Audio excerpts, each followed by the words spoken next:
Hi guys, welcome back to my channel. My name is Tshepiso and this is my YouTube channel. If you're new here, welcome. Please remember to like as well as subscribe. Also hit the notifications bell so you can get notified as soon as I release a new video. So this video is actually a continuation of the previous video that I shot with Tshepiso. When I was editing it, I noticed that it was a bit too long, so I just decided to split it into two parts just to make it more convenient and easier to watch. So I hope you do like it. I will also just put the link to the first video if you have not seen that one, so you can actually watch part 1 first before you watch part 2. So yeah, I hope you like it. Please remember to leave your comments in the comment section down below. So yeah, enjoy. You know, you mentioned something very important there, and I think it's something we see a lot, and I've asked other people as well the same thing, like, why is it that, like, and I'm going to specifically mention to the Black community, because I mean, we can't speak for other races, bring up them, but like, because you mentioned now that when you were told you need to be on antidepressants, you were like, oh no, I must run, like, no way, you know.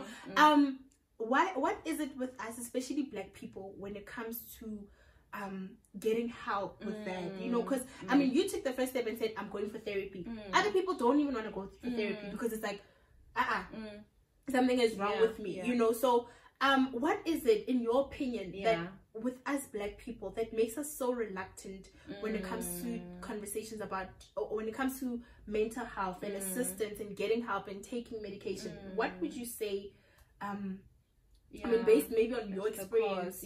I think for me, when I was hesitant to take antidepressants, is because I know people that are struggling with depression, right? And the after effects were, or they still are actually, they are crazy. Of the pill specifically. Yes, of the pill specifically. Like they at times, like, they want to die, and then at times there's like, no, it's fine, I want to live, like, I'm fine. Like, there's a lot of mood swings and imbalance and whatever. So I was scared of going through that because I'm not there. It's just that I struggle with anxiety. That is all, right? But I think the stigma, it goes back to the stigma. So I had a stigma also towards that. As much as I was aware of, you know, the whole mental health situationship, I think I had a stigma. But after talking to my doctor about it, and after taking them, you realize it's not that bad. It's not bad at all. It actually helps you. It helps you because, wow, afterwards I became much better. And my doctor was very careful on the dosage that he gave you. So the doctor, guys, he knows what they know. They know what they're doing. So for example, when I started taking the antidepressants, I had to take half of the pill. I know that. For like 7 days. I get half of the pill for your body to kind of get yes. So initially it will enhance, like, the how you feel. Like, for example, the anxiety, it will be higher, but he gave me anxiety pills so that I can be able to calm down. To be able to calm down, and then eventually you're taking me back, girl. I'm scared. I'm scared. So that really helped. So the pills would calm me down, and then eventually my system and my body got used to the antidepressants. Thank God I didn't gain weight. I didn't lose appetite. I struggled with the weight gain. I struggled with the weight gain because remember I had lost so much weight. And then I was in hospital and I had to start taking the medication. I wasn't even eating, but my body just. But I'll do a video on that. Okay. So I didn't, thank God, I didn't experience like severe, consequences of taking it, but I would just get headaches, for example, especially if I don't take it. So those who stop taking their pills without the doctor's permission, get it, fit your life, oh my boy, fix it. So yeah, I've been on the prescription for like 6 months, and then actually now it's about to finish, so I have to go back, you know, and consult. Stigma about mental health, depression, anxiety, overwhelmment, whatever. I think it's because we are scared, guys. We are scared. We are scared to be judged. At the same time, we are scared of facing the hidden scars that we have, because vulnerability brings out so many things that you were not even aware of. you know. For example, what? The reason why I shave my hair. Oh yes, yeah? We're supposed to talk about that. Yes, the reason why I shave my hair is because I've always felt like I needed hairstyles. I needed my hair to be on point. Yeah. In order for me to be able to say, Magela, you are the one. You are the one. You are hot. Hey. You are. You're the girl you think you are. Hey, you are within. So I saw that trend of, you know, always feeling more beautiful and more confident based on the hairstyle that I have, you know, because I cannot hairline, my hair takes forever to grow. So I was like, right now we are like, what's up group? My temper said, so, you know, so yeah, I was like, you know what, but thanks to the benefits of therapy, I was like, you know what, I want to do the things that I've always been afraid of doing it. Yeah. One of them was shaving my hair. Yeah. So I started by doing like a nice dry curl. Can I get style yeah. And then you live here. Yeah. It was very nice. It was the one. I felt. Yeah. So December I did that hairstyle. At least I was able to cut my hair then, and then gaba nice. And then in January, I was like, guys, no man. I don't have the time to go to the salon every week. Yeah. Every after 2 weeks, they require time and maintenance. So yes. God, I can't do that. And then I was like, you know what? I went to the barber with the intention of vusaring the hairstyle. Yeah. I was like, you know what? No, let me shave it off. Yeah. It's like, yeah. Are you sure? I'm like, 100%. Yeah. I get it. I was like, wow. I felt so exposed. I felt so vulnerable. I felt naked. And I was like, wow, this actually says a lot about me. As much as it's an outside thing, trust me, it goes way internal. deeper Yes. than that. So through this nice, amazing. Oh, and it brings out more of your beautiful face. Thank you. So even now, you know, I feel like I'm the most beautiful girl in this entire world. I love it. Yes. Yeah. Really. Guys, I feel so amazing. I feel so liberated. I feel so sexy. Yeah. Inside and out. Yeah. Just because of the hairstyle. And the fear, like, because when I cut my hair, when I went big chop last year as well, I thought, oh my gosh, I'm gonna be so scary. But I loved it. And I was able to embrace it and say, no, but if I can't be happy with myself at this most exposed place, then 100%. How? When will I ever be happy? Yeah. So I want to get into the tea, you know, because I love tea. I love tea. Okay. But I want to really, because this is something that's very important. Again, I say it's so important because as Bato, we don't live alone. We live with other people. So we relate to other people. So having struggles with mental health, how do you feel like it affects or affected some of your relationships with your family, with your friends, with your partner, if any, you know, or even if there isn't, I don't know. The relationship aspect of it, I can't answer because I have been on a journey of authentically and intentionally loving myself. Okay.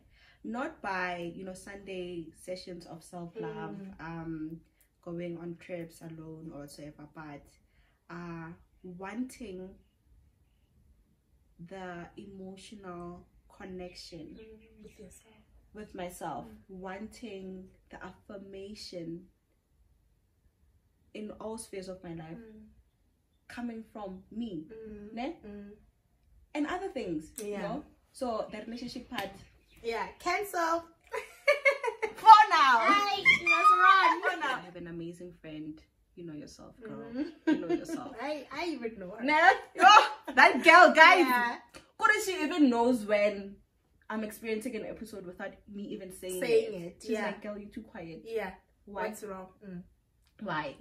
So I think being able to have a friend who allows you, guys, there is, I can't even, I get emotional, you know, whenever I talk about her, because I've never experienced such. I've always been a person of, you know what, girl, you are strong, you have to go through this alone, wamandla, you know, Wakanda forever. But then she taught me that no man is an island. I know we say this all the time, but even, get it. Even with mental health, or even with your emotions, with vulnerability, no man is an island. You need someone to talk to. You need someone to vent to, and not someone who's gonna make things about themselves, but who's gonna listen to you. Sometimes all you need is someone who's gonna listen to you. That Mugele, today it's one of those days whereby I'm not feeling myself. I feel like I know life is hard. You know. And she's like, okay, cool, break it down for me. You need that person. So I've been blessed to have a friend who listens to me and who's always there for me. I love you, Nikita Irebe. Just saying, you know. So family wise, I haven't been talking to my family about my mental situation, because I feel like even them, they're going through things. Ne? And I wanna be okay. Ne? I wanna be okay and share with them when I'm okay. Like, but I know that is very, like, it's like nyazi contradictor. But it's because I don't think, especially my mom, is gonna understand where I'm coming from, because it's like, Mugele, like, how can you be, you have a job, you have money, you work for yourself, what are you talking about? So I'm trying to protect her from that, but I have learned to be very expressive of my emotions, and to talk to my family about things that not sit well with you, right? Things that they do, things that we were raised with, the manner in which we were raised in, and the manner in which my mom does things and communicates, you know, with me. You know, so I'm very vocal about how I want to be treated and how I want things to be, right? But not in a disrespectful manner, or else, girl. So yeah, so with my family, that's where I'm at. But I also, you know, in the process, I also want them to go for therapy. You know, I want them to go for therapy individually, and then also I want us to go I want us to go also as a family, so that we can be able to better understand each other and where we're coming from. All right, so thank you so much for that. I think maybe just to ask before we wrap our session up, obviously you mentioned that you're on a journey, which I love, because it says that, you know what, it's not an overnight thing. It's going to take time. You know, healing does, it definitely does take time. So I think what I would want to know is that, how do you deal with those moments within your journey? Because I obviously know there's those days where it does not seem bright, honey. Like, you're just like, not today, you know. How do you get through those days? You know, I want us to show how human this whole journey is. It's not going to be perfect all the time, you know. So how do you kind of overcome those days where you're like, today's not the day? There are times whereby I don't want to be in the midst of people, because I don't want to pretend that I'm happy when I'm not, right? So one thing I do is I excuse myself from either a meeting or gathering with friends or whatsoever. I excuse myself, and I allow myself to be within the fields, because there's power in that. You know, being within the fields, okay, like, sharp, why am I feeling this way? Why am I lonely? Why do I feel like a failure? Right? And I write them down. Okay, why do I feel like a failure? Because I haven't completed that task, and I promised myself that I'm gonna do this, but I haven't done this, and then I'm like, okay, cool, that is fine. That's how you're feeling now. But what is it that you have achieved that makes you feel like you are a winner? Ne? I remind myself, okay, cool. The old Tshepiso was not as expressive, was not as confident, was not as authentically herself. But the now Tshepiso, look at her. Look at what she's doing. Look at what she's doing. Look at the things that she did at her age. So Mugela, you're being too hard on yourself. So sometimes I have conversations with myself, and not only in my thoughts, because it's not visible, and that limits you. Hence why you feel overwhelmed, and then it becomes too much. So I write down a lot. The power of journaling. I write down a lot. I don't know how many journals, and I hope I already guys. But I write down a lot. If I don't write down, I talk to a friend, and she would listen. Sometimes you don't want someone to say, no, don't worry, pray about it. Oh, guys, I'm a Christian. I love Jesus. I am a Jesus girl. But one of the stigmas actually is that I felt like as a Christian, I'm not allowed to see a therapist. That I have to pray about things. But when I'm not well in my body, I go to the GP. When my teeth are not cooperating, where do I go? I go to a dentist. I approached, my mental not being well also the same manner in which I have flu or whatsoever. So that really helps a lot. I also I try to listen to motivational talks. I just Google like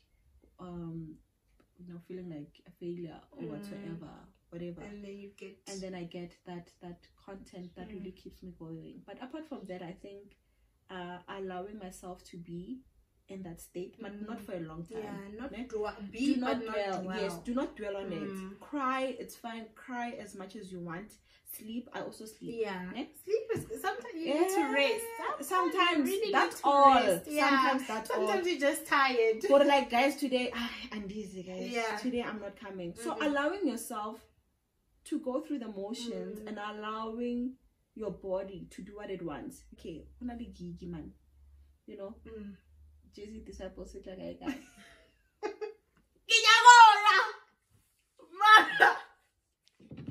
I'm sorry, guys. Zilele. But anyhow, no. Yes. Listen to your body. Listen, please. Listen to your body. Hoja ko robala. Ne? Hoja ko chakalla. Ne? So listen to your body and also pray, guys. I know, like this is like really, how do you pray when you're such in a bad space? But prayer is not only talking to God Gamulom and saying our Father whatsoever, but prayer is also writing to Him. I write letters to God. That's a beautiful thing. I'm like, beautiful. Dear God, today. You know how amazing it is when you read a prayer that you wrote like in January. And you're like, wow, most of the things that I prayed for here have actually manifested. Or not even if you prayed for something, but things you prayed about. Whatever you were talking to God about, and you see that, okay, wow, I've come into that. So there's so much power in that. There is amazing power. Accept that you have anxiety. Ne? Seek help, whether via your doctor or via a therapist or a psychologist, whatever, but seek help. And then thirdly, allow yourself to go through the process. Allow yourself to go through the process and to go through the emotions and the roller coaster, the mood swings and whatsoever, because you need those experiences in order for you to become a better version of yourself. Don't worry, you're gonna be okay. You're gonna be okay. It's normal to have anxiety. It's normal to be depressed. It's normal. It's unfortunately one of those things that we encounter as people, but it is okay. Lastly, you are never alone. You are not alone. You are not alone. You are not an island. You are not an island. There are people that love you, that care about you. All right. Whew. After that heavy but great information, I think this is amazing. Thank you so much, Tshepi. Thank you for sharing, because I think the big point, the big take home for me in this whole thing is, let's talk. You know, if we want to break the stigma, let's talk. Let people be aware. We want people to be aware of mental health. We want people to know what's going on. You know, we want to break the stigma. We want to normalize talking about mental health and helping people not feel like they are alone, because if we're not talking, that's when we feel like we're alone. You know, so thank you so much for doing that. And I know, I'm so confident that someone is going to watch this and say, you know what, I'm motivated to be intentional, because that's one thing you kept on saying, intentionality, guys. 100%. I think if you want change, we do need to be intentional about it. Take the first step, go for therapy, you know, take the first step, go find out what is going on with you, be intentional about it. So yeah, thank you so much for the 100th time. Thank you. So yes, guys, that's all for today. Please remember again to like this video. I don't know why you did not like it up to this point, but if you forgot, I'll give you the grace. Please like the video. Remember to subscribe. Also share again, and then if you want to be featured on the series for my mental health journey, please do send an email to siokamatep@gmail.com. I'll just put all the details in the description box below. I'll also put Tshepi's social media handles as well, so you can just follow her, her journey. So yeah, thank you so much for watching, and I will see you guys on the next episode. Before we wrap up, before we wrap up, I would like to, you know, take this opportunity, girl, to thank you. To thank you for being so naked. It's hard. For being so vulnerable, because I tell you, it helps me. I'm sure I'm not the only one, but it helps a lot of people to face those scary parts of themselves, right? And I pray that may God continue to bless you, man. May God continue to bless you and give you the grace and the strength to be able to keep on keeping on, because girl, you are doing an amazing thing. I'm so weak. You are. It's okay. It's fine. It's fine. I cry a lot. It's okay. So yeah, girl, continue, you know, trusting in God and trusting that He is the one who began this good work in your life, and He will finish it until the coming of Christ. And thank you so much. Thank you, everybody. Thank you, guys. Bye.